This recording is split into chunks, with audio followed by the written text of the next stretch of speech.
What up, Space Fam? Goes in here for AnimeUproar, and today I'm going to be talking about the latest crazy developments in the Demon Slayer story. If you enjoyed these weekly Demon Slayer chapter reviews, smash that like button and share this video with a friend. If you haven't, be sure to subscribe, and this is crucial, hit that notification bell or you will miss future Demon Slayer videos. Remember that you can check out these reviews before they come out on YouTube by following AnimeUproar Audio on Spotify, iTunes, or wherever you listen to podcasts. Thank you to our glorious patrons who help us survive YouTube issues and who help make videos like this one possible. More on these amazing people at the end of the video. For now, keep in mind there will be manga spoilers. I'm going to be talking about the latest chapter, chapter 194 after all. Without further ado, let's jump into it. We start the chapter with Murata and Yushiro, and the chapter is called Burning Wounds. Remember that last time, Tanjiro again seemed to have the upper hand against Muzan, and it was mainly because, as we found out, Tamayo with Shinobu's help made an aging poison that has been slowing down Muzan.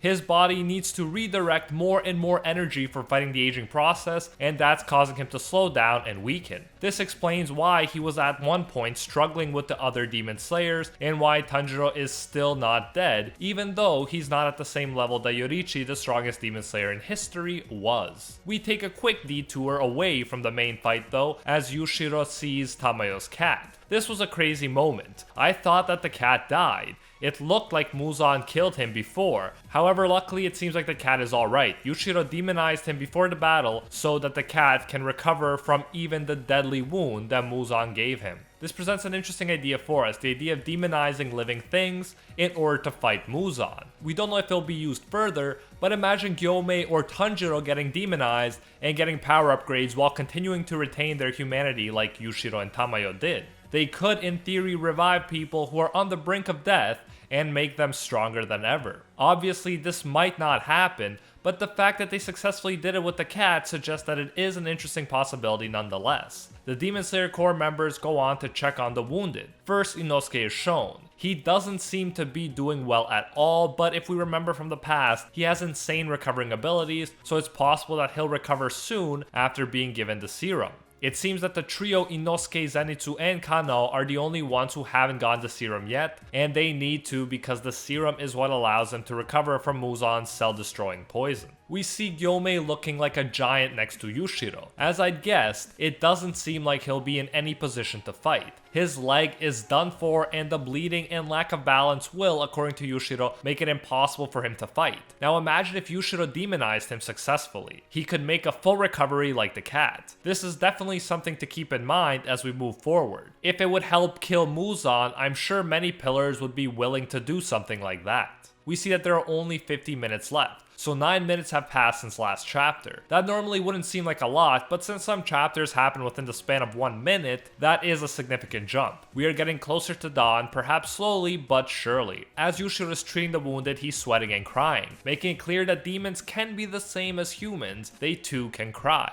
In fact, I don't consider Yushiro to be any less human than the others. He just so happens to have demon enhancements, but he hasn't lost his humanity at all. To himself, he begs Tamayo to somehow protect Tanjiro, and as we know from the last chapter, even from beyond the grave, she has been helping to protect him. She poisoned Muzan, and he's aging quick. Last chapter, he already aged over 9,000 years. Her cells are in Muzan, and we saw her still being defiant to Muzan when he asked her about being poisoned. Yoriichi spared her in the past, and the other demon slayers of the time held it against him. However, it was one of the best decisions Yoriichi made. Since then, Tamayo has done more to help stop Muzan than any of those holier-than-thou demon slayers who wanted Yoriichi to commit seppuku. It is very possible that we still haven't seen the last of her. She might have even more tricks up her sleeves that we haven't seen yet. For now, we jump back to the main battle, and Tanjiro and Muzan are still going at it. Props to Muzan, he's been waving his tentacles around non-stop for countless chapters, and for him it must feel like thousands of years. However, he's still going. Tanjiro thinks that if he connects the technique, it's endless. He must aim for Muzan's hearts and brains precisely. He's trying to focus and enter the see-through world, but it is not working. He's lacking oxygen. So it's not even like Muzan is failing to kill a selfless state Tanjiro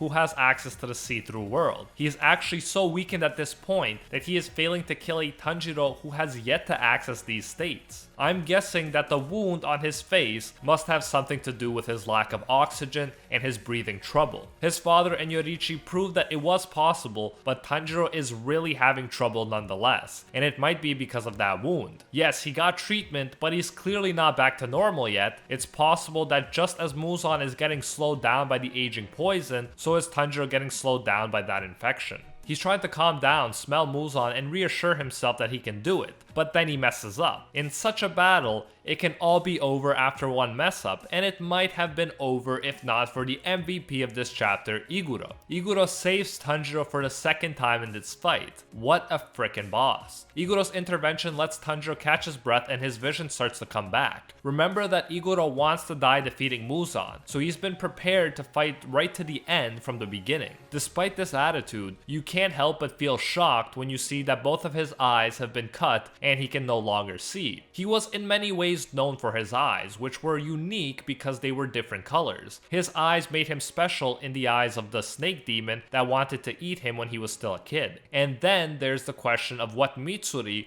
will think when she sees these horrible injuries. It seems like Iguro will never be able to see the love of his life again, even if he survives, which really sucks. Still though, he doesn't complain or whine. He keeps fighting. He even tells Tanjiro not to worry about others. Like a true man, Iguro shrugs the loss of his eyes off, saying that his right eye was already weak in the first place, so it's no biggie. Even though he can no longer see, he says he doesn't need Tanjiro's help since he has Kaburamaru, his pet snake. He drops Tanjiro since he's recovered and bravely continues to fight Muzan. It's amazing that he can fight without sight by communicating with his pet snake who is letting him know the situation. The snake appears to be able to read Muzan's attacks. Gyomei could also fight without vision, but the snake whisperer aspect is very interesting. Pets have definitely played an important role in this story, from Tamayo's cat to Iguro's snake. Not only humans, but other creatures of the natural world are helping out in order to defeat Muzan. The team effort goes beyond one species, and I appreciate that. We see Tanjiro's attack take the form of a fire dragon like we did before, while Iguro complements his attacks with his snake form attacks. I said during the last chapter when we saw Tanjiro's dragon move that I'd love to see him use it in combination with Zenitsu's lightning dragon attack, and it seems like we might be close since the same idea happened with Iguro, and Zenitsu might wake up anytime too. There are few things that would be more epic than a Tanjiro Zenitsu dragon tag team.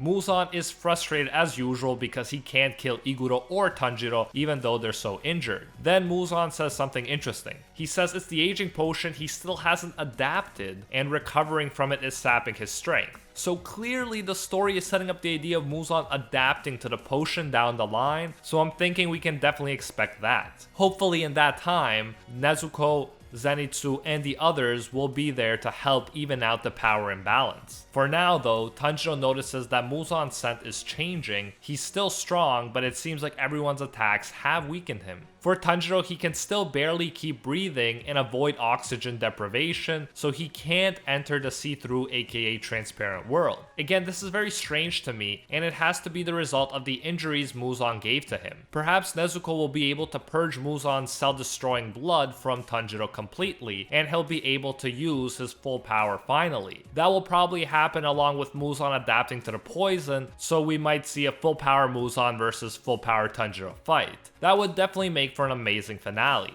Until then though, Tanjiro is still struggling 2-on-1 against Muzan. He comments on how my boy Iguro has saved him many times and how he needs to help him. That's when one of the biggest twists happens. Muzan's body starts changing and all of a sudden you start seeing all of these old scars appearing on his body. Then we figure out that Yoriichi didn't just mentally scar Muzan, he physically scarred him too. In our Patreon Discord, we discussed how insane Yoriichi is again after this chapter. I keep thinking they can't up his epicness anymore, and then the mangaka finds a way. Hundreds of freaking years passed, people, and Muzan has not recovered from those wounds. Yoriichi burnt Muzan at a cellular level. Not only that, those scars reveal Muzan's weak spots. As Tanjiro says, even now Yoriichi is showing them the way. Man, no wonder Muzan is so traumatized after Yoriichi. That dude has to be considered a bigger monster strength-wise than Muzan will ever be. And I love how they combine that traumatizing, monstrous level of strength with one of the most humble personalities in anime.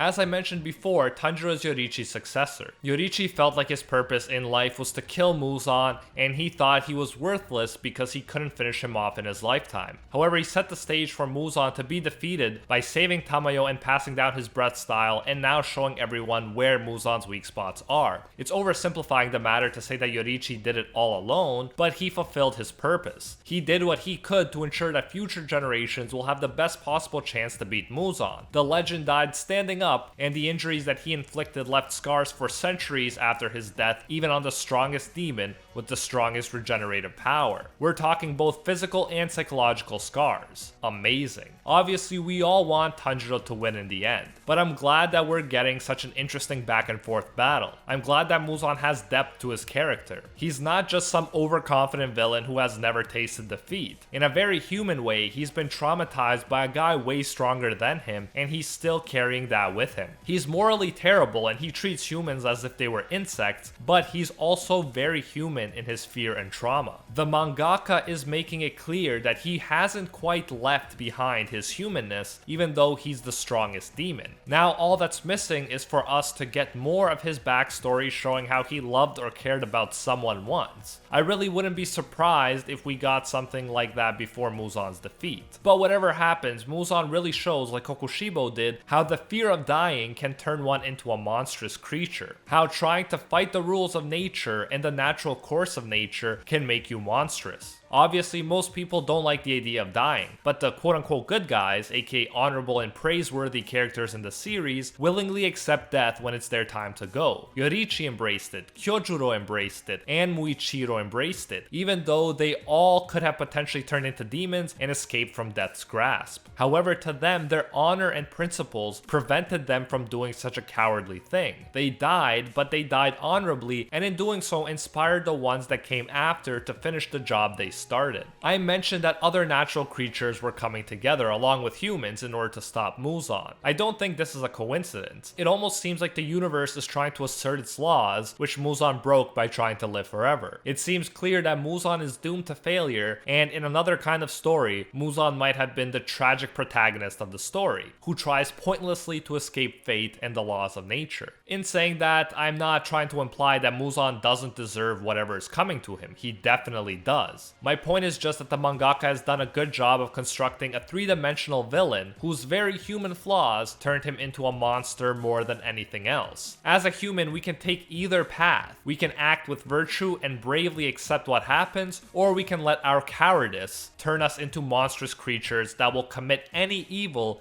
in order to preserve ourselves for as long as possible. Muzan is an interesting villain, not because he's so demonic, but because he's so human. But anyways, that's it for today's video. Thank you all so much for watching. Let me know what you're expecting for the next chapter. It almost seems like every chapter ends up with Tanjiro somehow having an upper hand, and then the next chapter quickly reverses that, and then we keep going back and forth. But I don't mind that, since it's keeping things interesting, and the mangaka definitely has a lot more cards to play, including Nezuko and Zenitsu. If you enjoy these weekly chapter reviews and want to keep them coming, make sure to smash that like button to let me know. If you haven't, be sure to subscribe, and this is crucial, hit that notification bell or else you will miss future Demon Slayer videos. Remember that you can listen to these reviews before they're uploaded on YouTube if you follow AnimeUproar Audio on Spotify, iTunes, or wherever you listen to podcasts. A special thank you goes out to our patrons over on Patreon who help us survive YouTube issues and who help make videos like this one possible. First and foremost, I want to thank our The One Tier patrons, the ones who stand atop all clans: Steven Ingrata, Alola Natem, The World, Steelers, The School Bus, Tyson Corino, and A Quiet Respect. And I can't forget our Pro Hero tier patrons, the one and only Gilgamesh, Nothing But a Fan, Jason Wilson, King Zeldris, $50 Beat, Anatoly Kazatsky, Alpha Dio, Angel Cruz, Team Sparky 65,